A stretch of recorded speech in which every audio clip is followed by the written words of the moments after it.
Njama ya kumuua Samia Suluhu ili kusambaratisha chama cha CCM imezua taharuki nchini Tanzania. Hujambo na karibu kwa taarifa zetu za Kenyascope, na ikiwa ni siku yako ya kwanza hapa, tafadhali kumbuka kusubscribe. Rejea ya ghafla nzito na yenye kuchochea ama kuchoma dhamiri imeibuka katika mjadala wa umma, wazo kwamba mabadiliko ya uonevu, mauaji na ukosoaji wa haki hayatawahi kuja kwa kubadilisha mtu mmoja Ikulu, haswa kwa kumuua Samia Suluhu. Kauli hii imevunja matumaini ya haraka ambayo kwa muda mrefu yamekuwa yakijengwa juu ya fikra kwamba kuondoka kwa rais mmoja kungefunga mlango wa haki ama kungefungua mlango wa haki. Ndani ya simulizi hili, hoja kuhusu afya au uhai wa kiongozi mmoja kama Samia Suluhu, bali ni kuhusu mfumo mzima wa mamlaka unaoendelea kuzaa vitendo vile chini ya sura tofauti. Huu ni mtazamo unaotikisa imani iliyokita mizizi kwa miaka mingi na kulazimisha jamii kukabiliana na ukweli mgumu wa siasa za Tanzania. Msingi wa hoja unaweka wazi kuwa Samia Suluhu Hassan haonekani kama chanzo cha ukandamizaji, bali kama kiungo ndani ya mashine pana ya Chama cha Mapinduzi. Taswira inayochorwa ni ya urais unaotawaliwa na miundo ya chama, maamuzi ya kihistoria na mikataba ya ndani ya mamlaka iliyojengwa muda mrefu kabla ya kiongozi wa sasa. Ndani ya mtazamo huu, hata kubadilika kwa rais hakubadili mwelekeo wa dola, kwa sababu mfumo unabaki pale ukiwa na nyaya zile za nguvu, hasa kwenye mtandao mpana wa Chama cha Mapinduzi.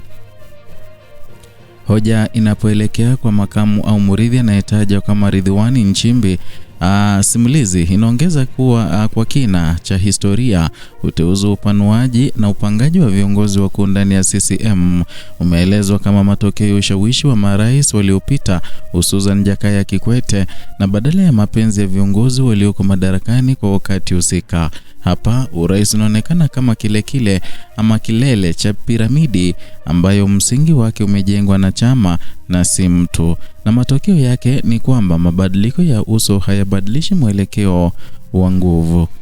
Mtazamo huu unapanuliwa kwa kuondoa lawama binafsi na kuzipeleka kwenye mfumo. Kauli kwamba Samia hakuingia barabarani kupiga risasi inatumika kuonyesha kwamba mauaji na ukatili ni matokeo ya maamuzi ya kimuundo, utekelezaji wa sera na utamaduni wa dola, si msukumo wa mtu mmoja.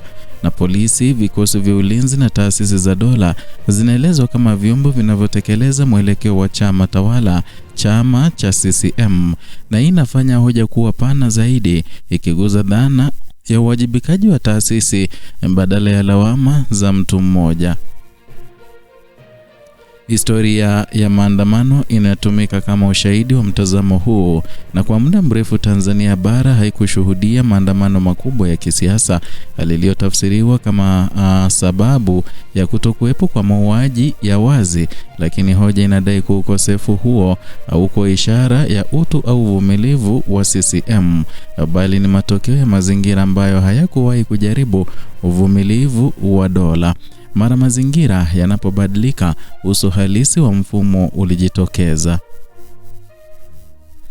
Mfano wa Zanzibar unaletwa kama kumbukumbu ya damu ambayo bado haijafutika. Maandamano ya chaguzi zenye mvutano chini ya utawala wa CCM wakati wa Benjamin Mkapa zilitajwa kama kipindi ambacho dola ilitumia nguvu kali dhidi ya raia. Hapa historia inatumika kuonyesha mwendelezo wa tabia, si ajali ya wakati, na rais anabadilika lakini matokeo yanabaki kuwa yale kwa sababu chama na mifumo yake havijabadilika. Hoja kuu inayojengwa ni kwamba tatizo la Tanzania si rais aliye madarakani kwa wakati fulani, bali ni chama ambacho kimejikita madarakani kwa muda mrefu kiasi cha kuona dola kama mali yake binafsi. Na CCM inaelezwa kama chama ambacho hakitaki kuondoka madarakani kwa njia ya ushindani wa haki, na kwa sababu hiyo kiko tayari kutumia nguvu kulinda nafasi yake. Na huu ni uchambuzi unaounganisha historia ya chama, muundo wa dola na mwenendo wa sasa wa kisiasa. Na katika muktadha wa siasa za Afrika, hoja hii inapata uzito wa ziada, kwani mataifa mengi yaliyokaa chini ya chama kimoja kwa muda mrefu yameonyesha dalili zinazofanana: kudhoofika kwa taasisi huru, kuunganishwa kwa chama na dola, na matumizi ya nguvu pale upinzani unapojitokeza. Na Tanzania iliyowahi kujivunia utulivu wa mshikamano inawekwa kwenye ramani hii ya hatari ya kimfumo.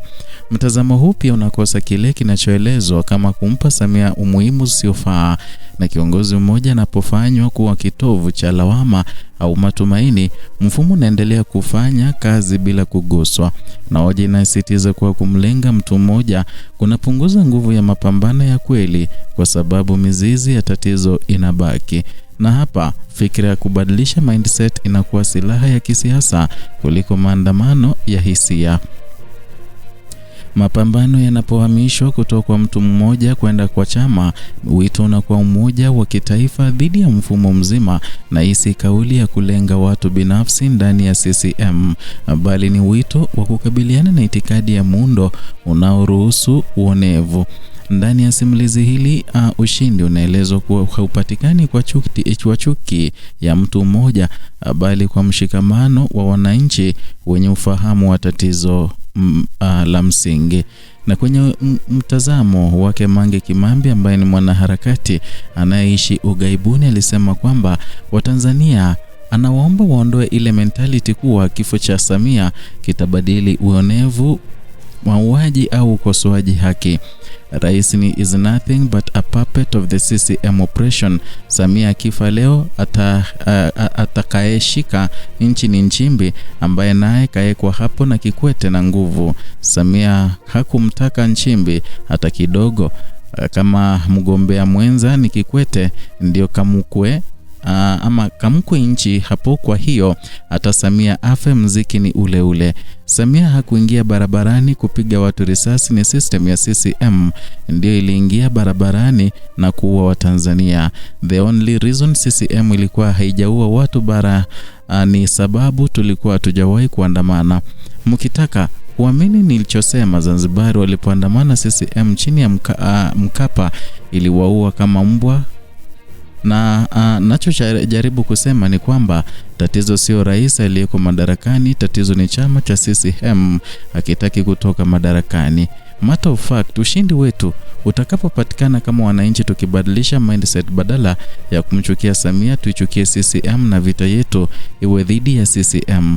Ni lazima Watanzania tuungane kuangamiza CCM na sio kutarget mtu mmoja ndani ya CCM. Haujalishi rais ni nani, au as long as chama ni CCM, hataua tu, kama jinsi tuliona kwa Mkapa na sasa tumeona kwa Samia. Tusimpe Samia umuhimu tunaompa, tupeleke nguvu kupambana na CCM. Ndio ujumbe alioandika Mange Kimambi, akionyesha kwamba kumuua Samia Suluhu ama kumchukia haiwezi leta uhuru ndani ya Tanzania, manake yeye ni kiungo kimoja tu, lakini CCM ni mtandao mpana. Hoja inajengwa juu ya dhana ya uwajibikaji wa kihistoria kuanzia enzi za Mkapa hadi sasa. Mfano unaotolewa ni kwamba CCM imeonyesha mwenendo ule unaokabiliwa na upinzani wa kweli, na hii inaondoa hoja na bahati mbaya au makosa ya mtu binafsi na kuonyesha muundo wa tabia ndani ya mtazamo huu. Na Samia na watakaofuata wanaonekana kama walinzi wa mfumo uliopo, si wanzilishi wake.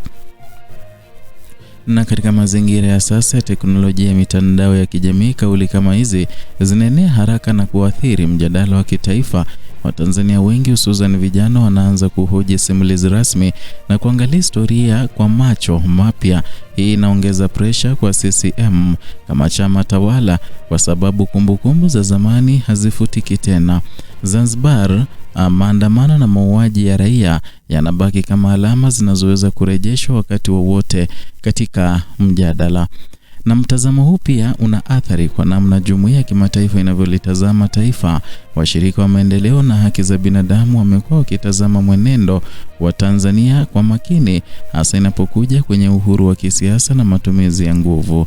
Hoja kwamba tatizo ni la kimfumo ina maana kwamba marekebisho ya juu hayatoshi bila mabadiliko ya kina ya kisiasa, taswira ya taifa inaendelea kuwa chini ya shaka.